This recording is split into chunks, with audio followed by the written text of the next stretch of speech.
If there is in this world a well-attested account, it is that of vampires. Nothing is lacking. Official reports, affidavits of well-known people, of surgeons, of priests, of magistrates. The judicial proof is most complete. And with all that, who is there who believes in vampires?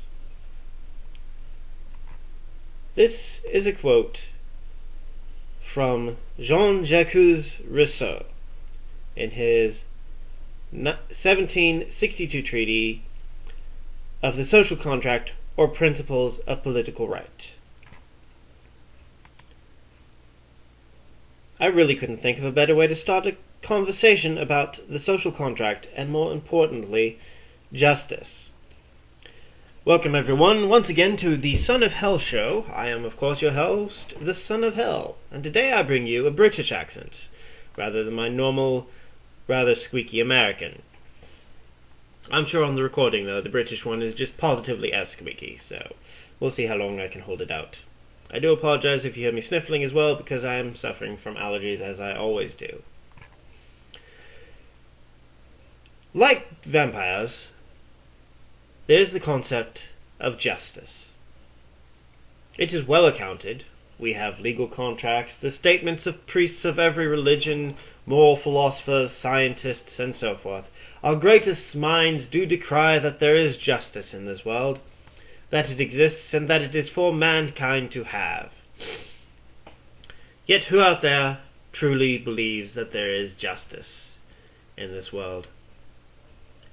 We have so many people crying out for justice, and for so many different concepts of what justice is, that frankly, one might even argue that there is no justice, and that the concept of justice is a moot point.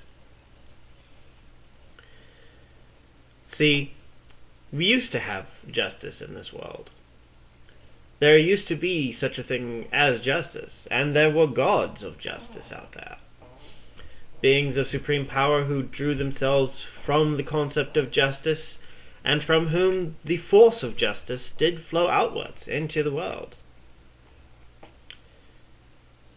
Yet we have no such gods these days, or at least if we do, they are barely worshipped and barely acknowledged.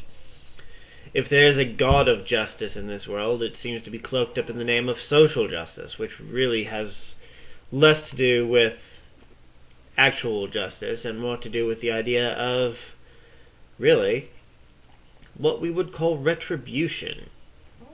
The idea that somebody has done you wrong and that you must take vengeance against them. Whether or not this person actually intended you any wrong, has actually committed any wrong, or really, if the wrong exists in anything other than your own mind and perception of society. Justice, if it were to exist, exists not on a level of groups versus groups, but on a level of individual versus individual. One man can wrong another, and the wronged party does deserve to have compensation made. And what is justice truly, if not compensation? The fact of the matter is that we as a society exist under what is known as the social contract, put forth by Rousseau. The social contract is, at its most basic parts, the idea of, you will not do unto me, and I will not do unto you. The idea that you will not steal from me, and so forth I will not steal from you, you will not murder me, and so forth I will not try to murder you, is the basic foundation of all society. It is what lifted us up from primordial chaos of man versus man, man versus beast, in a dog-eat-dog world. In a dog-eat-dog world, nothing can be obtained because everything is busy being defended. If you find a piece of land that you find worth having, under the original starting nature of the world, you have to defend it at every turn from everybody else who would want to take it from you. The social contract states that I will let you keep your land if you will let me keep my land. I will let you have your liberty as long as you do not threaten my liberty.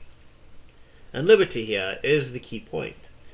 Justice is the realm of free men. It cannot be existed in any state of oppression. If a man is in chains, he has no liberty. If he has no liberty, he has no justice. In which case, how can we put men in chains if it denies them liberty?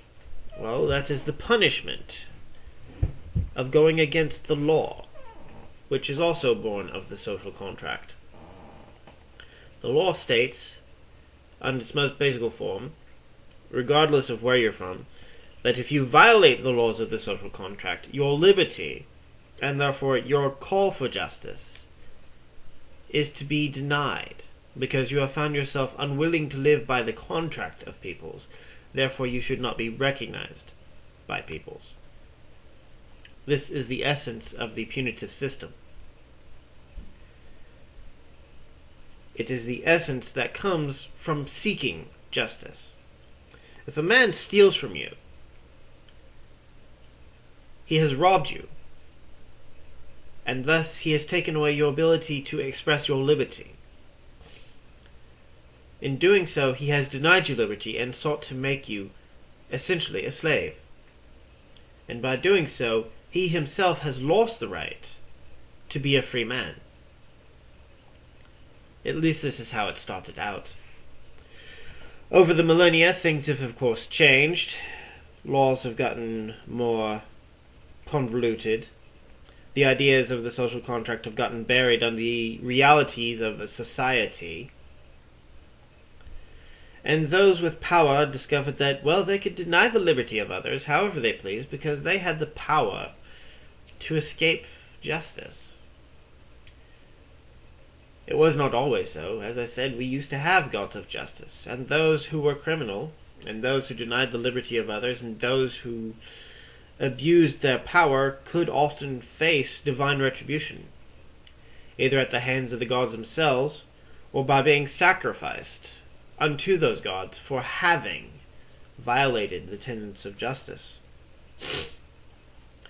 In the Old Norse, two sets of societal members were the most common human sacrifices to the god Odin. One was criminals, because they had violated the social contract and brought harm to their fellow man. The other were kings and politicians, because it was their duty to see that justice and law were upheld, and if the land came under much ruin, it was deemed because the king had not upheld his responsibilities, and therefore must be sacrificed to Odin.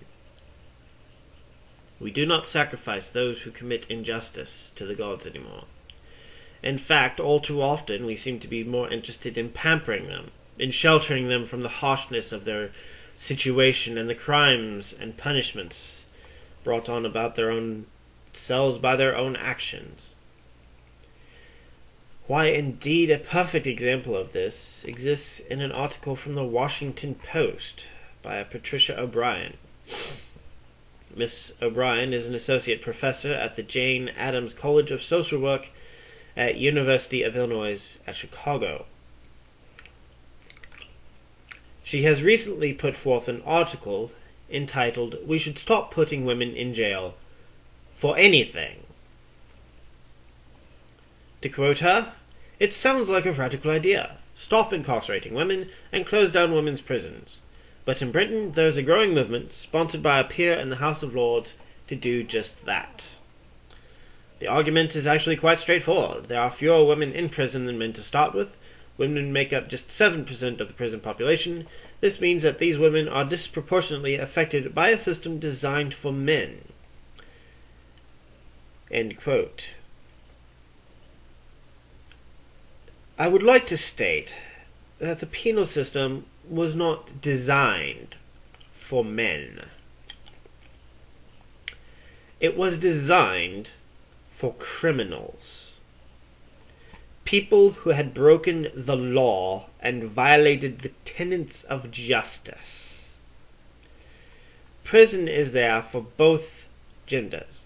Actually, it is there for all genders. I will go ahead and state this now. I am a complete equalist, and so is the legal system, at least at its heart. It doesn't matter if you are a man, a woman, cisgendered, transsexual, asexual, bisexual, or omnisexual.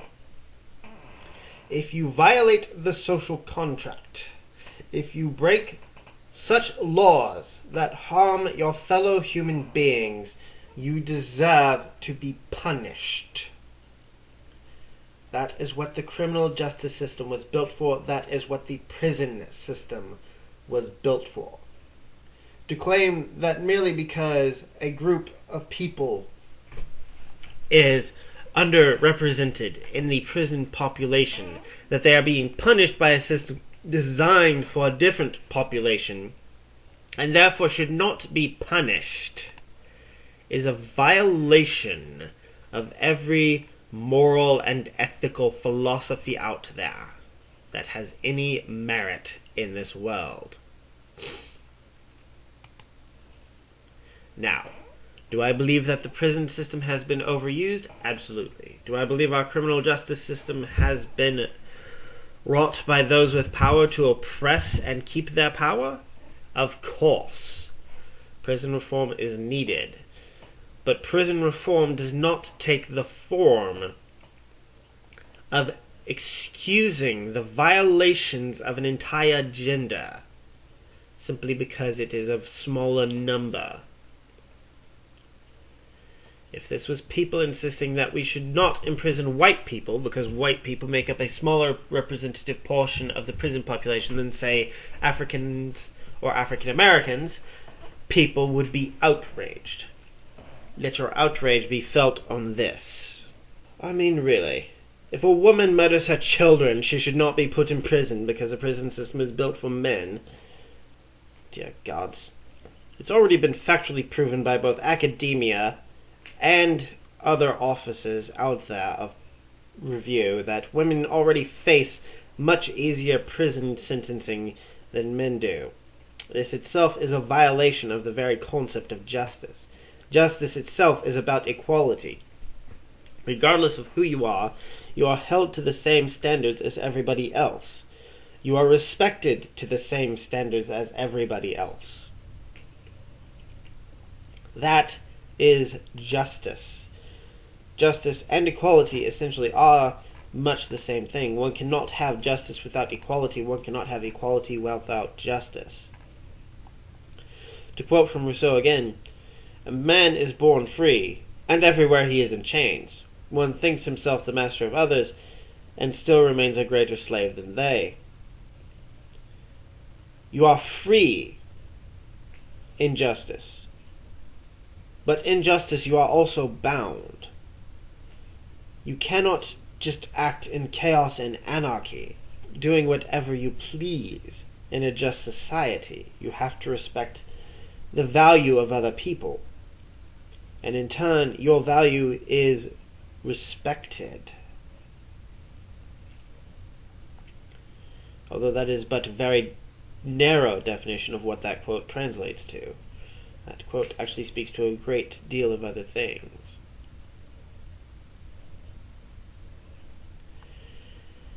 I wonder how people are taught these days. That they should believe that criminals should go free because of who they are and what they are, and they should not be punished for what they did. When did we once again start to become a society in which who you are matters more than what you do? Deeds are that which all people should be judged by. Not who you are, what you were born, where you come from, or what your position in society is. That spits in the entire face of what justice means. And yet somehow I suspect this idea of not putting women in jail is an idea founded upon the principles of what people call social justice. Social justice is about as far from true justice as you can possibly ever get. But I will speak more on social justice in another video. I'm going to wrap this up because it was meant to be just a light little fad, but I have had it with people using the name justice. incorrectly. I am tired of people allowing those who commit serious crimes to be coddled and given a free pass in the name of justice. Because that is not justice. And if you want to know what is wrong with this world so much, it is not the acts of global warming, man-made or otherwise.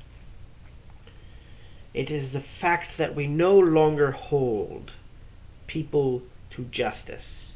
We allow victims to go unavenged, without retribution, without justice, without recompensation, while we moan and gripe about the treatment of those who have done ill deeds in this world.